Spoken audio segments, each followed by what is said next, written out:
I was walking out one evening late, the moon was rising high, headed for the riverside, around us fuss and fight. Patrolman, he walked by, asked me where I'm going, said if the sun set on me there, I'd never make it home. He said, don't go downtown tonight, there's trouble on the rise. The bad men in the shadows, and they're bound to take your life.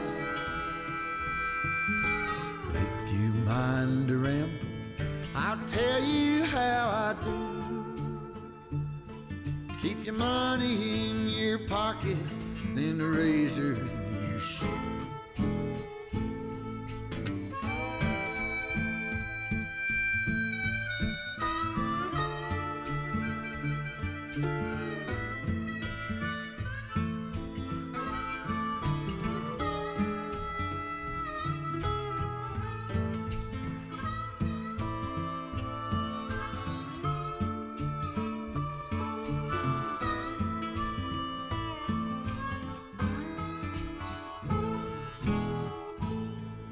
Slipping silent through the creek, the hounds to lose my scent.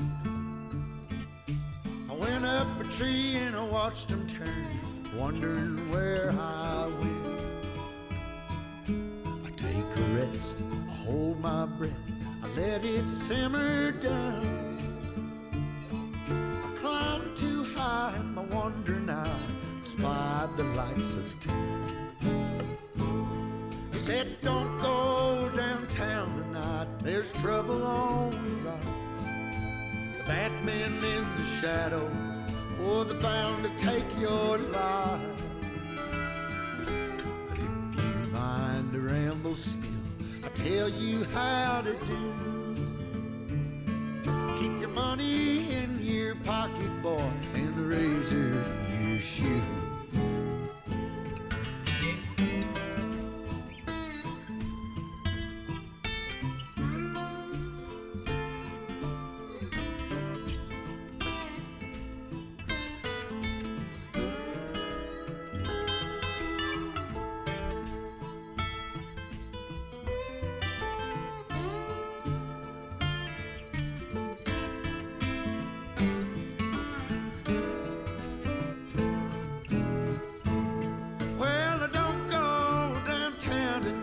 There's trouble on the rise.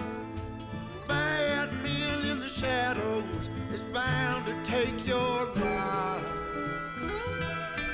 But if you mind to ramble still, I'll tell you how to do. Keep your money in your pocket, boy, and a razor in your shoe. Keep your money in your pocket, son, and a razor in your shoe.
heard a ringing bell this morning, and it woke me from a dream. And in that dream I heard a warning, saying leave the rest, take only what you need. So keep on singing to those who listen, 'cause you can make it on your own. Time goes slowly, the world gets lonely when you got no one on your side. You gotta love one another, sister and brother, 'cause you only got one ride.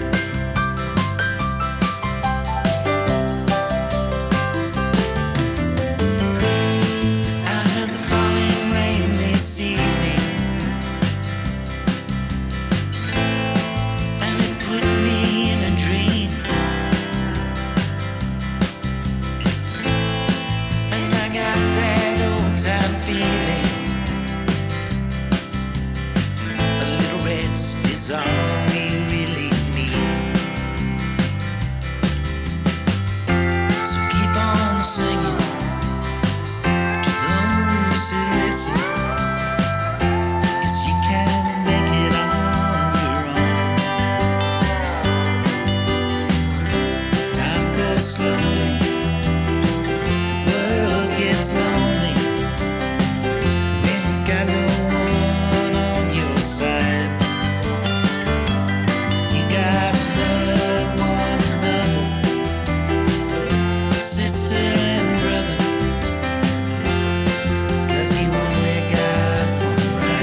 us. So you guys are going to see some cool stuff. So my name is Mark. I'll be your tour guide today. So I'm not normally a tour guide. I get to come in here for work every day, but our team, just based on the passion that we have for the brand and for history, we kind of brought this up as a secondary gig.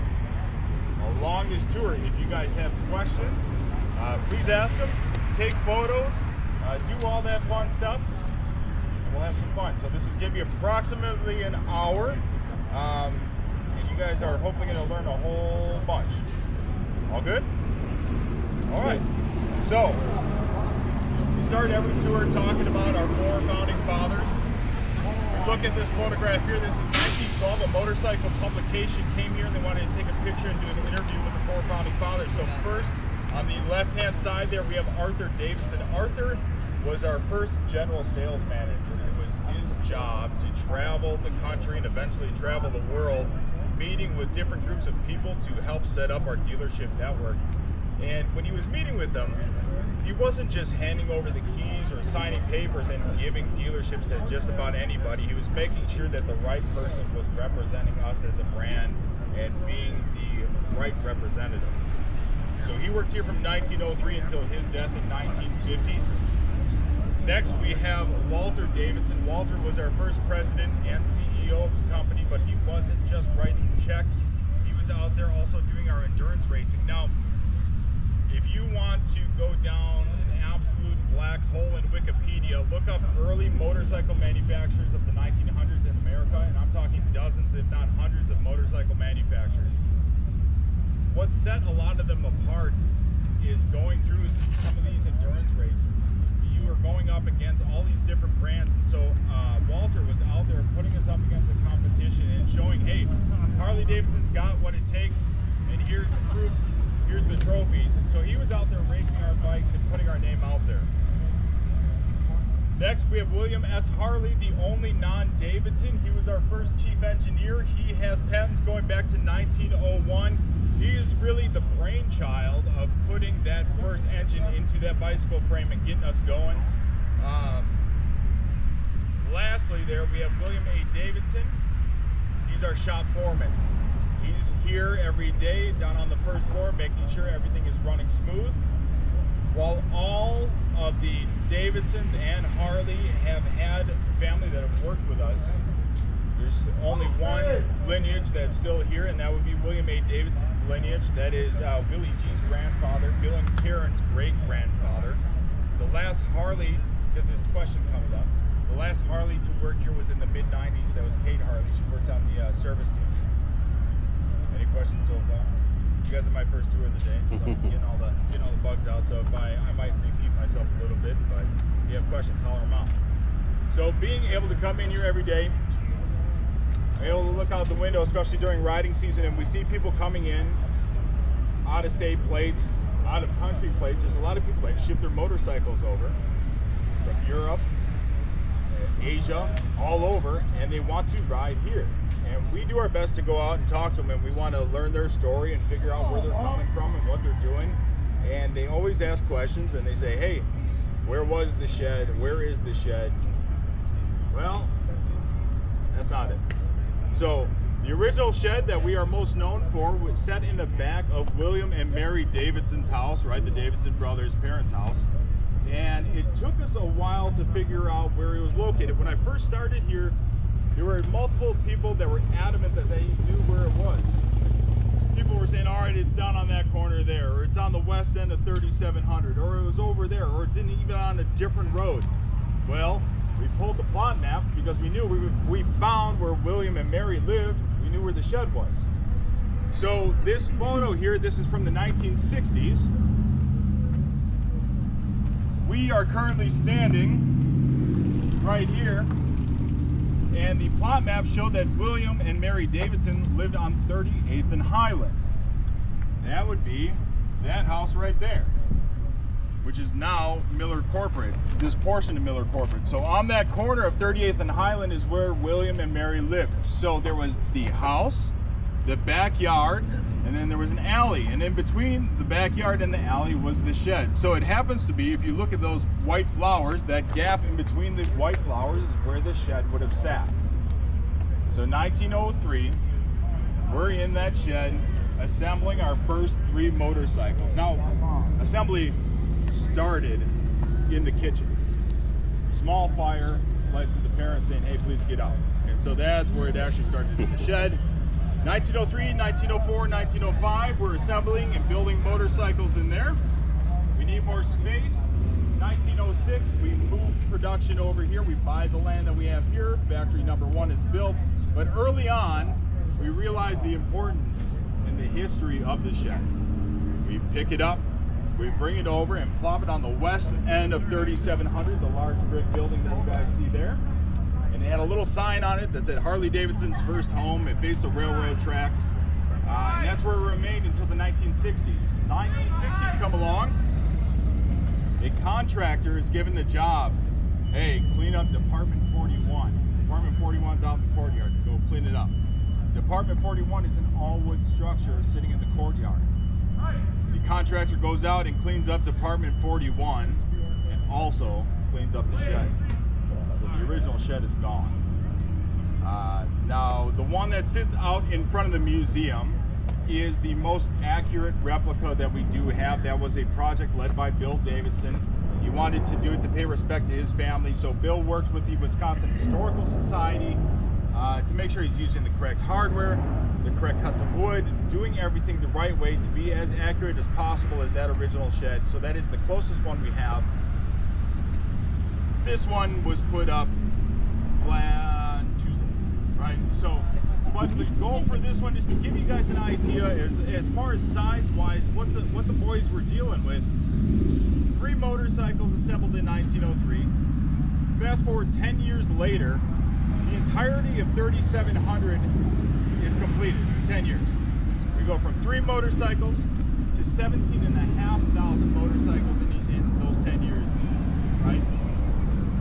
1913, 17,500 motorcycles per year.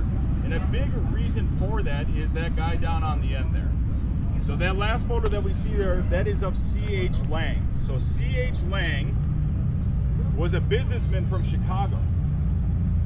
In Chicago, his regular day-to-day job was making piano tuning equipment.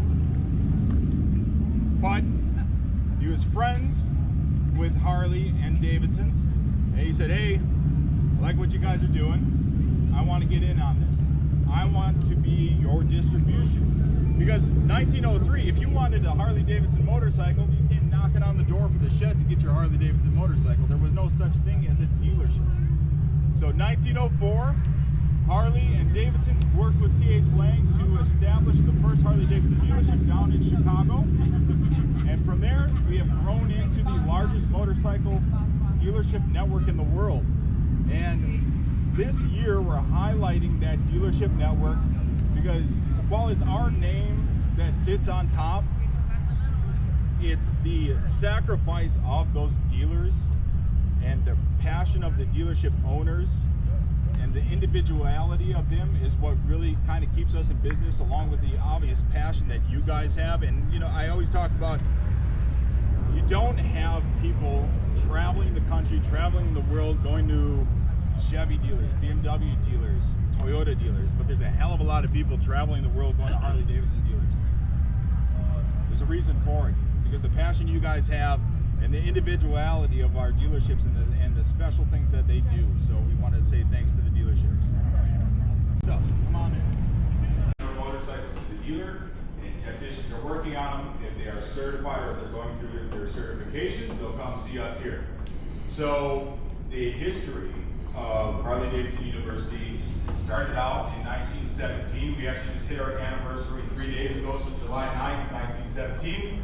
We are in full-fledged getting into the war effort for World War I. We're providing motorcycles for the war effort, and part of providing the motorcycles, we also have to train the soldiers on how to work on said motorcycles. So the quartermaster school begins.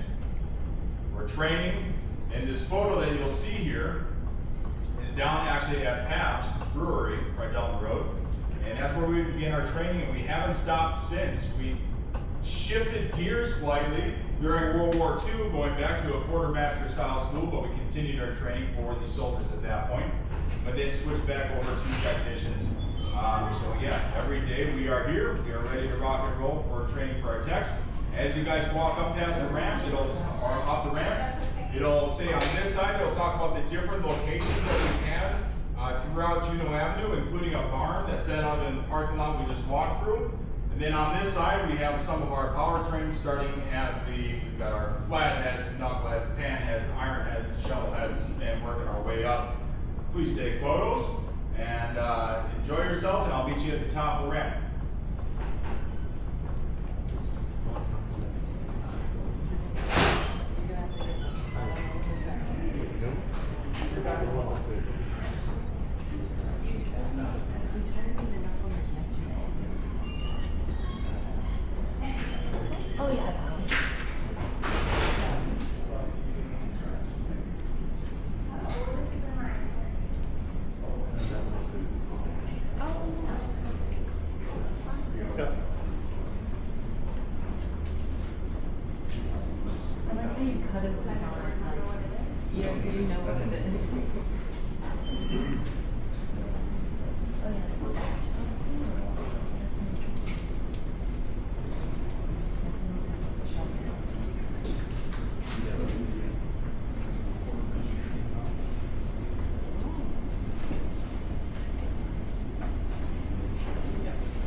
So as you guys are walking up past the ramp, you can see our last spot from 1976, 1997. This is our current spot. We have floors 2 and 3 in here, so we've got a total of 6 labs, 3 on this floor, 3 on the floor above us. This is our newest lab that we have. This is what we call New Mechanics School. So any of the newest technicians at dealerships will come here for training. Also at the top of the lab here, or I'm sorry, at the top of the ramp here, we have our XR750. You guys might remember this from Flat Track Racing, Evel Knievel, and a bunch of other things. And not only is it here because it looks, it's good to look at and take photos of, but the XR750 was born, bred, raised right here in this building up on floor 6. That is where the race department was located and where this motorcycle came to life. Now, I'm going to take you into one of our labs and introduce you to a special guest. So if you would, come on with me.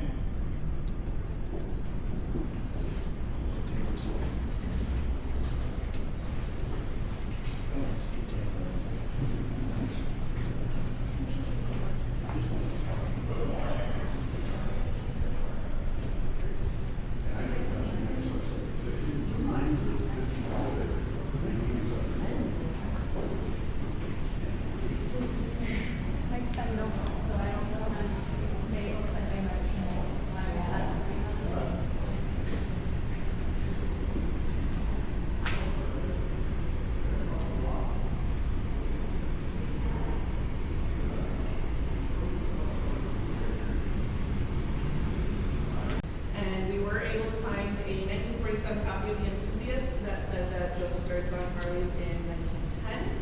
And then Harley Davidson found a newspaper ad from March 30th, 1912, and they told us this is the earliest definite that you would have been started, so this is your official start date. And it's gone with that for many years. However, time, I've continued researching and spending a whole lot of time doing that research and digging. And we did find that 1909 article that I referenced at the beginning, along with a few others referencing the same dates. So I'm currently working with the motor company to have that declared as our official start date, and which would put us 3 years older than we thought, and officially the world's oldest dealership. Period. So, today it's just my dad and myself at the dealership now. I do have 2 kids that would be the 5th generation, but the oldest is only 11, and the most he can really do at the shop is clean, and he doesn't like doing that. So, we'll see where that goes. There is a whole lot more information that I'd love to be able to share with you about my family's business and our relationship with Harley Davidson, but I only have a few minutes of time. If you go on our website, I do have some timelines here and just a few brochures left. I gave out a lot of them yesterday, but if you go on our website, we have 365 days of our history on there, and it's a lot of really cool information. If you love history, definitely check it out. I do have some business cards here too. If you happen to stop by Rockford, let them know that you saw me here on the tour, and they'll have something for you. And then lastly, especially for all the women riders in here, next year we are going to be hosting, for the very first time, the Midwest Women Riders Get Your Groove On. It's a annual women's rally that takes place in the Midwest every year. And next year we get to host it while they are trying to break a world record for the most women on a single ride. So if you want to take part in that, take part in history, grab one of those. A couple years ago, they had just 100 shorter than breaking the record, so they did pretty good this time. Yeah, so it's some cool stuff. We are open Sundays, so if you happen to be on your way home tomorrow, stop by. We're open 10 to 3, and if you don't make it during open hours, we do have a bar and grill attached that's open until 2 a.m., so you can get out and drink and snack. And you can still see inside the dealership, just We have a bunch of old articles that were made way back, 15 and stuff, so yeah. it's all on the website, so you can read them, take your time. Most of the stuff you can find out on the website. Yep, I've done a lot of work. So yeah, that's all I got.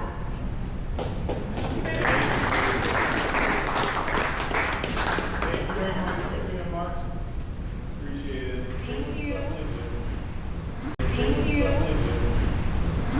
It was supposed to just be for parts storage and overflow, but we ran out of room for manufacturing across the way, so we had to do some manufacturing over here. So 5th floor here, we did small displacement vehicles, and so we did the Hummers and Scads and sidecars and other things like that. Now, do you guys remember the Lego Fat Boy that came out? You guys remember that one? The Lego Fat Boy? We do have a full-size Lego Fat Boy. Now, somebody did break off the handlebars, but how you doing? Good, thanks. You guys, they are currently checking out. If you guys remember the Lego Fat Boy that we had come through, or that we released a little while ago, we have a full-size one over here. You guys want to take a look at it. Now, someone broke the handlebar off, but Oh no. yeah. I leave it to Lego to make something that's just. Yeah. Here.